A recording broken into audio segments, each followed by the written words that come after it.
Bonjour et bienvenue dans cet nouvel épisode de formation pour la conception d'un logiciel de gestion des bibliothèques. Alors, donc la dernière fois, on avait fait un peu le tour de ce que nous allons voir dans cette formation. Et là, nous allons continuer notre formation en initialisant bien sûr le projet. Donc là, je vais lancer WinDev et on va créer le projet et notre analyse qui sera notre base de données justement. Alors là, je mets mes identifiants WinDev et je lance l'application.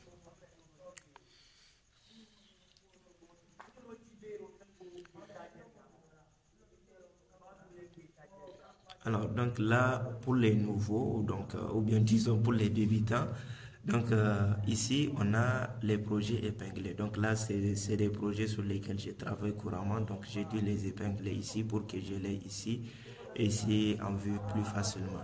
Ici, ça sera les projets les récemment ouverts. Vous voyez ici, ça, c'est des projets que j'ai ouverts récemment. Ok, ici on a le ruban. Donc là, un peu en fait, le ruban ça dépend du projet. Donc c'est relatif au projet. Il y a des petites choses vraiment qui sont là, mais on aura beaucoup de fonctionnalités, toutes ces fonctionnalités là, et bien sûr des nouvelles onglets aussi qui seront accessibles quand on est dans un projet. Là, on n'est pas dans un projet, on est juste sur l'interface de WinDev. Ici, là, on peut créer un nouveau projet. Ici, on peut ouvrir. Donc, quand on fait un clic, on peut aller sélectionner un projet et l'ouvrir. Alors, donc ici, on peut ouvrir des exemples, ici, auto-formation, mais là, ce n'est pas le but. Donc, nous allons créer un nouveau projet. Donc, pas ça à ce niveau. Donc, pour créer un nouveau projet, soit on clique ici, là, à ce niveau-là, ou bien on peut aller directement ici, à ce niveau, et faire nouveau et prendre projet. Donc, vous pouvez faire aussi créer projet directement à partir de là. Là, j'ai fait projet. Alors, donc ici, la salle de création de projet s'ouvre. Maintenant, je dois sélectionner la plateforme. Comme d'habitude, je prends Windows et ou bien Linux. Je prends la plateforme Windows. Ici, on prend un projet vierge. Ok. Ici, si le projet est exécutable sur 32 ou bien 64, bien sûr, on peut modifier ces choses-là par la suite. Si par exemple on parle sur du 64, on peut bien sûr ajouter la configuration des 32 bits par la suite. Mais pour que on passe sur de bonnes bases, donc on prend ce 32. Là au moins on est sûr que ça sera exécuté sur des Windows 64 et 32. Bon, je pense que dans l'avenir on n'aura même pas de 32 bits parce que voilà, maintenant tous les systèmes récents sont sur 64 bits. Okay, donc là, on part sur du 32. Ici, notre application, c'est bien fenêtré. Donc, c'est fenêtré au lieu de console. Alors, je fais suivant. Pour le nom, je vais mettre librairie. Ok, donc librairie manager. Ok, donc là, vous voyez, ça me dit que ça va mettre ça par défaut, c'est dans mes projets WinDev. Là, moi, je vais déplacer. J'ai un dossier spécifié, donc pour mes projets WinDev. Je prends développement WinDev et là, c'est mes projets WinDev. Donc là, je vais mettre ça de ce côté-là. Alors ici, on a décrivé quelques lignes votre projet pas important, scanner des données, des fichiers pas importants. Le GDS, principalement, moi je ne l'ai jamais utilisé. Donc ça permet de faire travail en équipe. Donc on peut travailler en équipe sur le même projet. Alors ici, la charte des graphiques, oui, on va l'utiliser. Donc la charte graphique, pour ceux qui ne le savent pas, c'est quoi? Ça va juste permettre d'organiser notre projet. Par exemple, tous les fenêtres seront préfixées par FEN. Là, dès qu'on voit un élément FEN, on saura que c'est une fenêtre. On voit que c'est précédé par FI, c'est une fenêtre interne. C'est précédé par REC, c'est une requête plutôt. Si c'est précédé par préfixé, disons préfixé par état, et donc ça veut dire que c'est un état. Mais vous pouvez vous en passer de ça, mais carrément je vous le dis, si vous l'utilisez, c'est mieux pour une question d'organisation. Parce que là, vous voyez, si on n'utilise pas la charte, maintenant pour connaître si celui-là c'est un état ou bien c'est un formulaire, une fenêtre, vous voyez, ça sera un peu difficile. Mais là, dès que vous voyez des FEN, c'est des fenêtres, et ainsi de suite. Et là, le gabarit. Ah, moi, les gabarits, ces derniers temps-là, je n'aime pas les gabarits blancs. Voilà, donc ces derniers temps, vraiment, moi, je prends sur les dark, je parle des gabarits dark, mais vous pouvez prendre ceux qui vous conviennent le mieux. Ok? C'est pas un problème. Donc là, moi, je prends celui-là. Ok, je fais suivant. La langue, on reste bien sûr français. Ici, la base de données très important. Ici, vous voyez, si on a une base de données déjà existante, on peut dire oui, utiliser une base de données existante. Si on ne souhaite même pas d'utiliser de base de données, là, partez sur cette option-là. Mais là, dans notre cas, on va gérer une bibliothèque. Donc là, c'est vraiment important, la base de données. Alors, j'ai fait oui, suivant, créer une nouvelle base de données. Le nom de la base de données, par défaut, c'est le nom du projet, Librairie Manager. OK? Donc, vous pouvez modifier, mais bon, là, je ne modifie rien. Je fais suivant, la base de données utilisée, ça sera HFSQL classique de Windows. Là, je fais terminer.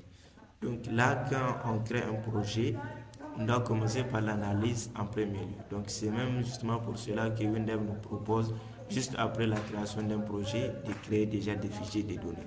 Là, le vocabulaire de Windev, je vous le rappelle encore, ici, on n'a pas de table, mais des fichiers de données. Donc même moi, des fois, puisqu'on est habitué à dire table, donc là, c'est ça justement, mais avec Windev, le vocabulaire de Windev, c'est fichier de données.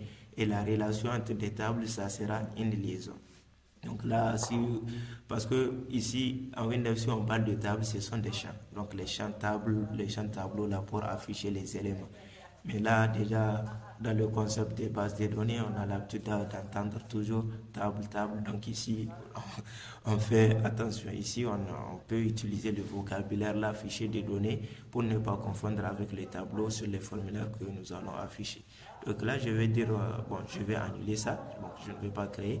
Mais là, c'est juste ici. On peut, donc là, je vais fermer ça aussi. Donc, mais là, vous pouvez accéder à ici pour créer votre analyse. Donc ici, vous voyez l'onglet qui s'est bien créé parce qu'on a l'analyse qui est ouverte ici, là. Donc, vous cliquez ici, là, juste, vous atterrissez là.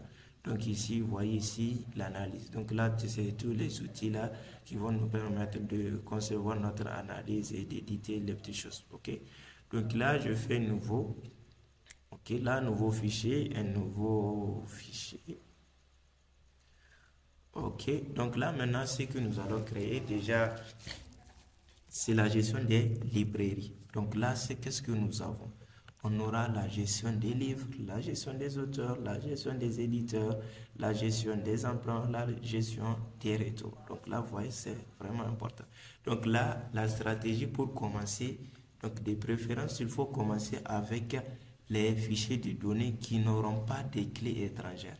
Donc qui, à partir des liaisons, ils ne vont pas recevoir des clés étrangères. Donc, par exemple, si nous prenons un livre, on voit bien que dans un livre, on doit avoir l'auteur.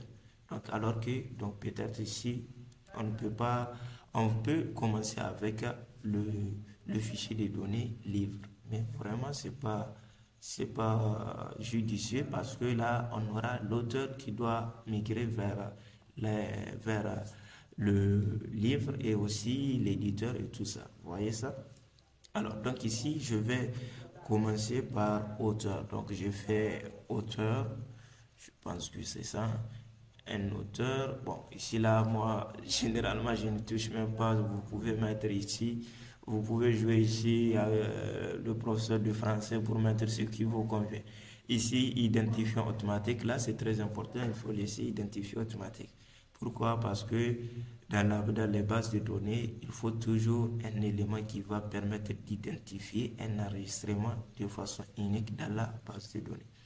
Imaginons ici l'auteur. Donc l'auteur, on ne peut pas dire qu'on va se miser sur le nom de l'auteur pour dire que là, le nom de l'auteur doit être unique. Donc on peut avoir beaucoup le même bon, en fait, c'est pas le même auteur, mais plusieurs auteurs avec le même nom. C'est faisable, c'est trouvable. Ok, donc là, c'est ID automatique, c'est Windows qui va les gérer, on n'a pas un souci. Donc Windows va attribuer un ID pour chaque auteur que nous allons créer. Et le ID là n'est pas attribuable, ne sera jamais doublé. L'utilisateur n'aura pas la main sur le ID pour modifier et quoi que ce soit. Vous voyez ça? Alors, donc je fais suivant, HFSQL classique et terminé. Donc là, pour les noms des auteurs, donc pour les auteurs, on peut avoir le nom auteur, ok.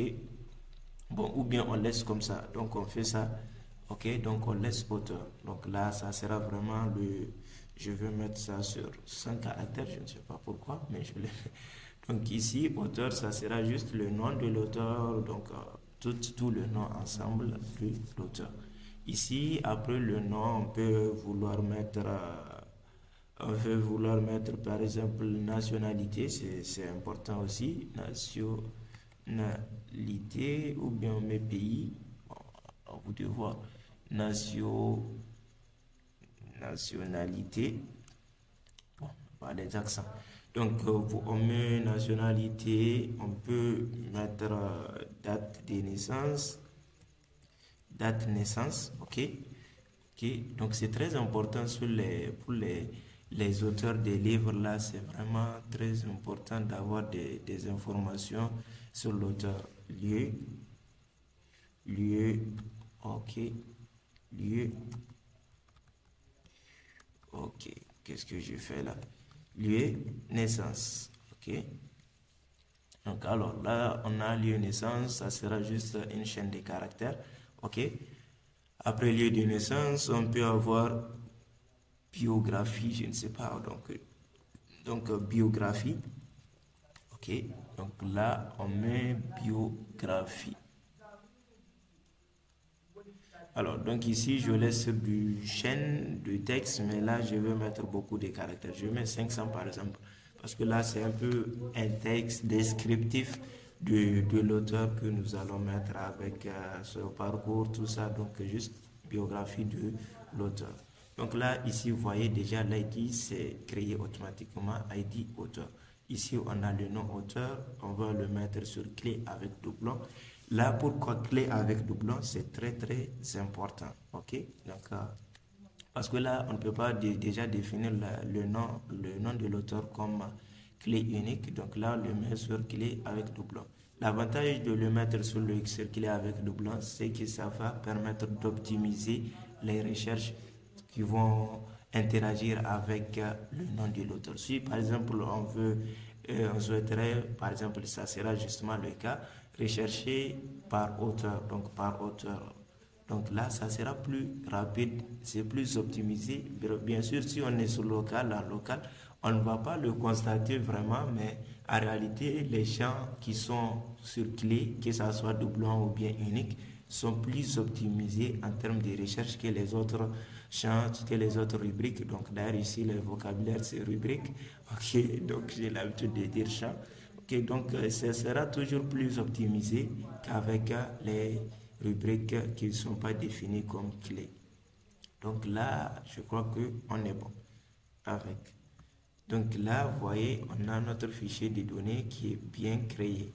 Alors, donc ici, on a notre fichier de données qui est créé. Ça, c'est pour auteur. Donc là, c'est pour auteur. Donc, on doit avoir aussi éditeur. OK? Donc, on doit avoir aussi l'éditeur. Donc là, je vais ajouter adresse, pas de problème. L'adresse. Alors, donc ici, l'adresse, ça sera du texte. Je mets 100 caractères. OK, pas de problème. Alors, donc ici, je mets ça. Alors, donc maintenant, on doit avoir aussi les éditeurs. Donc, un livre a des éditeurs. Il a un auteur, il a un éditeur. OK, donc c'est ça justement. Donc, on a un livre qui est édité par un seul éditeur et on a un livre qui est le livre d'un seul auteur. Donc là, je continue avec éditeur. Donc là, vous voyez, si on regarde bien l'éditeur, ça sera exactement comme l'auteur. Donc, ils auront les mêmes informations en réalité. Avec ici ID éditeur, ici éditeur, ici la nationalité, date de naissance, lieu de naissance, biographie et tout ça. Alors, donc ici, on va créer la même chose. Donc là, je vais mettre éditeur. Ok, donc ici, vous voyez ma convention. Bon, là, la convention que moi j'utilise, les noms des mes tables, je les utilise, je les mets en minuscule.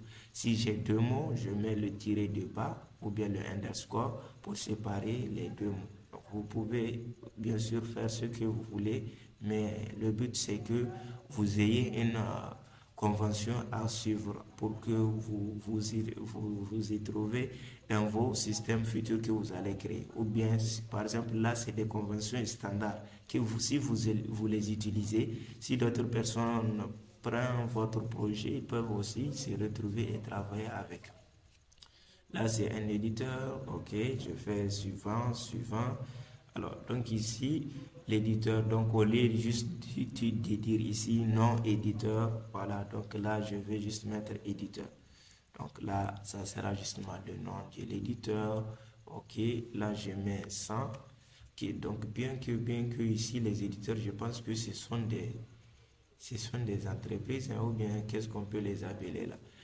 Donc, les éditeurs, là, peut-être ils peuvent être des personnes physiques ou bien morales. Donc, surtout des personnes morales. C'est une association ou bien des entreprises là, qui font les éditions. OK? Donc là, je ne pense pas si on aura de nationalité et tout ça, mais on va juste mettre pays. Pays là. OK? Donc, le pays, je pense que tous les pays ne dépassent pas les 50 caractères. Bon, j'ajoute quand même quelque chose. Donc là, après pays, on aura adresse. OK. Adresse. On aura peut-être description. OK. Donc là, ça sera juste les détails sur l'éditeur. OK. Donc là, je mets 200 caractères. 300. Bon, je mets 500. OK, donc après, justement, on aura quoi? On aura téléphone. OK, le téléphone, on le laisse sur du texte parce que, en fait, le problème avec les téléphones, on ne peut pas les laisser sur du numérique parce qu'il y a d'autres qui vont vouloir mettre des parenthèses pour mettre le code du pays ou bien on peut mettre du plus, etc. Ouais, donc, pour toutes ces raisons-là, on ne peut pas continuer, on ne peut pas mettre du numérique. Alors, donc là, je vais faire OK. Je fais ça. Donc là, on a l'éditeur qui est créé. Alors, donc maintenant, je vois que la vidéo commence à être longue déjà. On va s'arrêter là. Et justement, on va continuer de la vidéo prochaine à implémenter. Cette fois-ci, je pense que on va finir avec la base de données. Sur ce, je vous dis à la prochaine. Prenez soin de vous. Commentez, likez et partagez la vidéo si elle vous a plu. Merci.